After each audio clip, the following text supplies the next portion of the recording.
Prefeito de Londrina, Alexandre Kireff, boa tarde. Vamos falar um pouquinho da sua experiência como prefeito de uma grande cidade, uma das maiores do Paraná, uma das maiores cidades do país, e que é uma coisa que desperta a curiosidade de todos aqueles que pensam em entrar na vida pública. Como é ser prefeito de uma cidade como essa, inclusive pela primeira vez para alguém que nunca tinha disputado um cargo público como o senhor? Você sabe que eu não sou muito de tirar férias, não, né? Mas nesse último ano eu tirei 14 dias de licença. E aí eu tive a possibilidade de refletir a respeito da gestão mesmo, 3 anos e meio cumprido, né? E aí eu cheguei a algumas conclusões. Primeiro, que eu adoro ser prefeito. Segundo, que eu trabalharia de graça como prefeito. E as razões pelas quais eu tenho essa sensação, que é exatamente essa possibilidade que um prefeito tem de ajudar as pessoas em grande quantidade. Isso aí é algo que, em raras ocasiões, as pessoas têm essa oportunidade nas suas vidas, né? E um prefeito tem.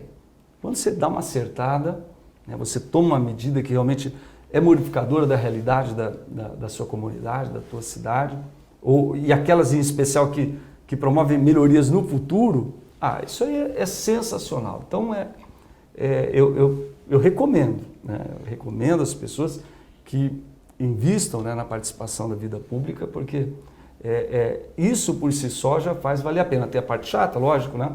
Tem o conflito político, né? As críticas, a exposição pessoal, né? Que é muito grande, mas tudo isso aí você pode deixar de lado, porque o reconhecimento também é muito gratificante. E essa sensação, né, de poder trabalhar e fazer as coisas, fazer o bem mesmo, né? Isso aí é impagável, é maravilhoso, maravilhoso. O senhor falou em conflito.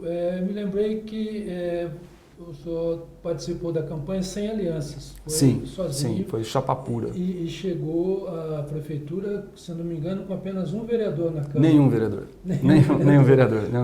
Isso foi bom ou ruim? Foi bom, porque eu pude criar uma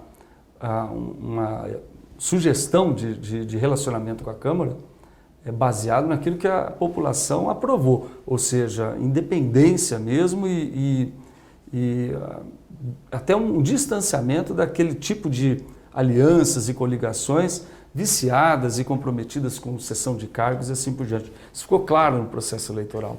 E esse foi o tom do relacionamento com a Câmara de Vereadores. Permite interromper? Porque assim, essa é uma curiosidade para todos aqueles que estou falando dos jovens que pensam em entrar na política.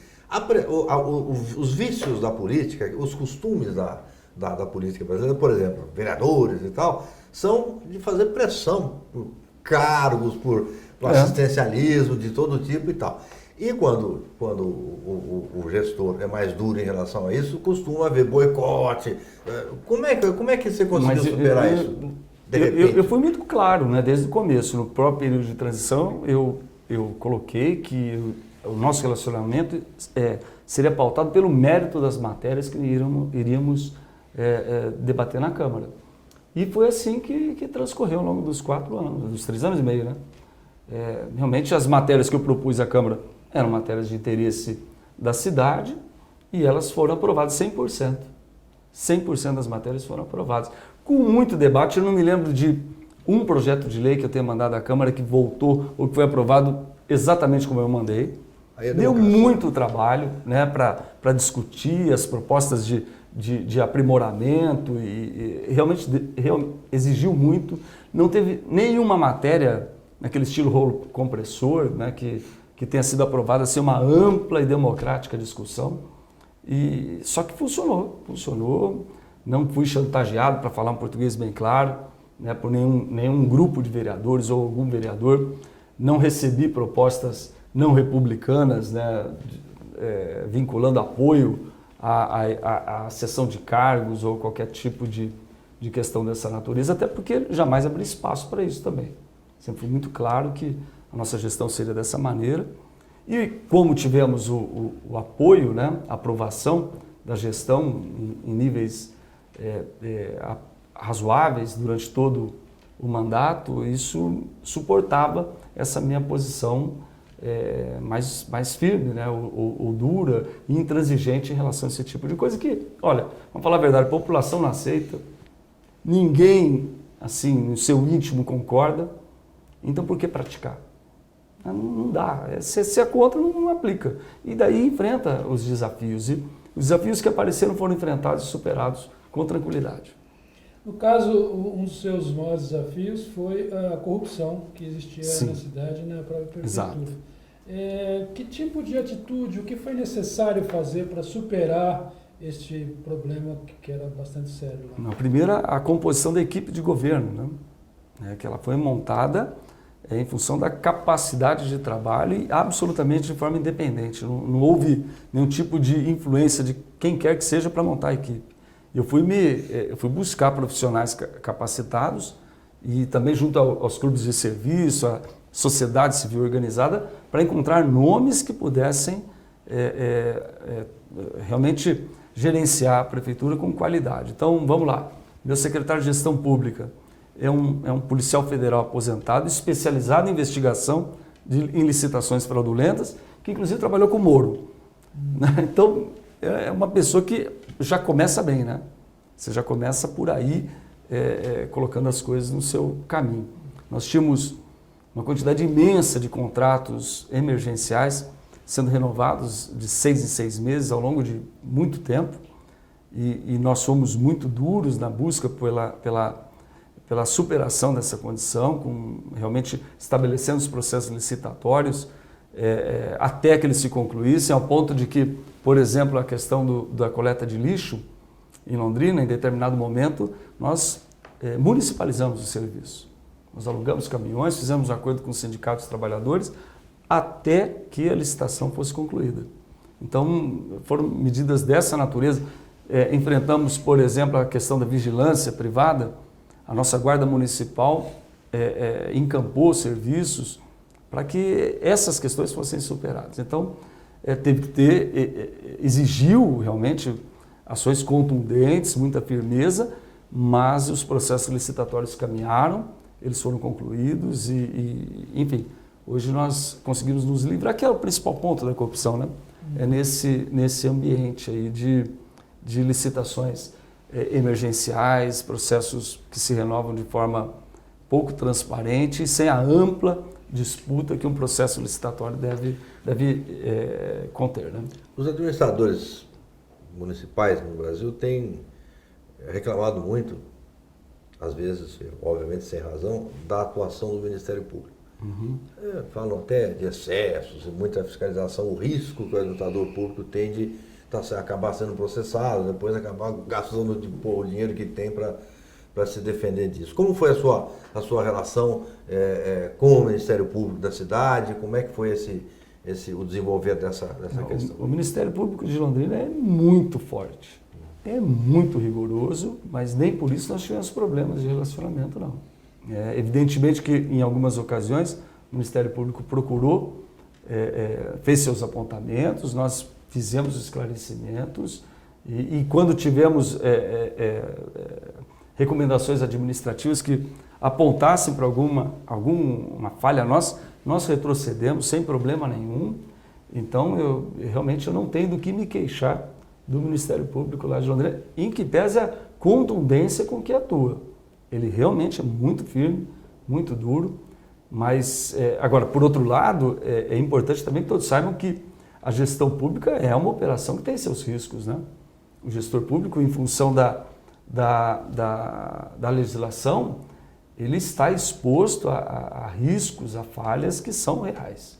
Então você tem que ter uma boa procuradoria, e isso eu tive 2 procuradores. O primeiro deles, o Zumar Fachin, realmente excelente nos momentos mais críticos, que foi inclusive indicado pela OAB Nacional, nem eu o conhecia, e eu pedi uma indicação de um bom procurador, um constitucionalista, naquele momento era o que nós precisávamos, e nos orientou de maneira muito firme, muito correta, muito segura, porque por quais caminhos superar as dificuldades.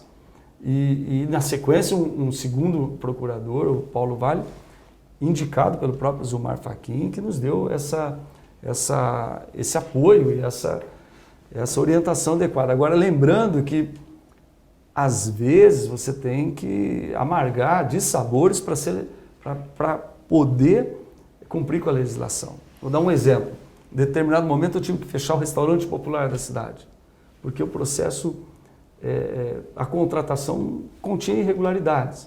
Nós tínhamos que fazer um novo processo licitatório.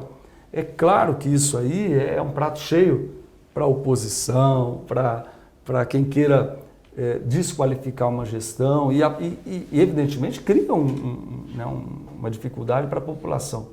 Mas aí você tem que ser firme, né? Tem que cumprir, seguir a legalidade e evidentemente, isso acaba se consolidando como uma melhor decisão, porque daí realmente você não tem nenhum tipo de problema com o Ministério Público na sequência. Só para ficar ainda nessa questão da corrupção que o Marcos levantou, sim. Um dos riscos do gestor público num país como o Brasil é, por exemplo, a questão do fiscal corrupto, sim, daquela dificuldade que é apresentada para vender a facilidade, às vezes por funcionários antigos que recebem propinas para poder liberar tal ou qual processo, tal ou qual projeto e tal. Como é que foi isso durante a sua gestão? Nós fortalecemos muito a nossa controladoria, né? E a nossa corregedoria. Então, com o fortalecimento da controladoria e em especial da corregedoria, nós conseguimos combater isso. Inclusive com exoneração de servidores de longa data instalados na prefeitura. Isso por denúncias da população. Denúncias da população fica sempre com medo, né, de denunciar. Mas essa do fiscal lá da ponta é a que mais amedronta a população. Mas mesmo assim nós conseguimos várias ações nesse sentido, que são educativas. E quando a gestão é rigorosa nesse sentido, mesmo lá na ponta, isso naturalmente ela diminui, né, a ocorrência. Evidente que isso pode acontecer em qualquer prefeitura, mesmo aquelas mais rigorosas no combate à corrupção.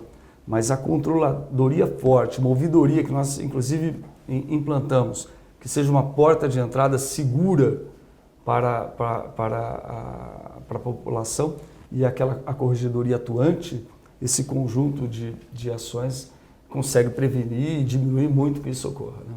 Prefeito, Londrina é uma cidade grande, mais de 500 mil habitantes, certamente tem dificuldades na área de mobilidade. Eu sei que na sua gestão foram implantadas algumas iniciativas interessantes. Como é que foi esse processo? Como o senhor enfrentou esse problema? Nós investimos em duas frentes, né? Primeiro, realmente, investimentos estruturantes, com a abertura de novas avenidas, duplicações de avenidas, conexões de algumas regiões que não eram conectadas. Tanto Londrina, além de ter 550 mil habitantes, é conurbada com outros municípios, né?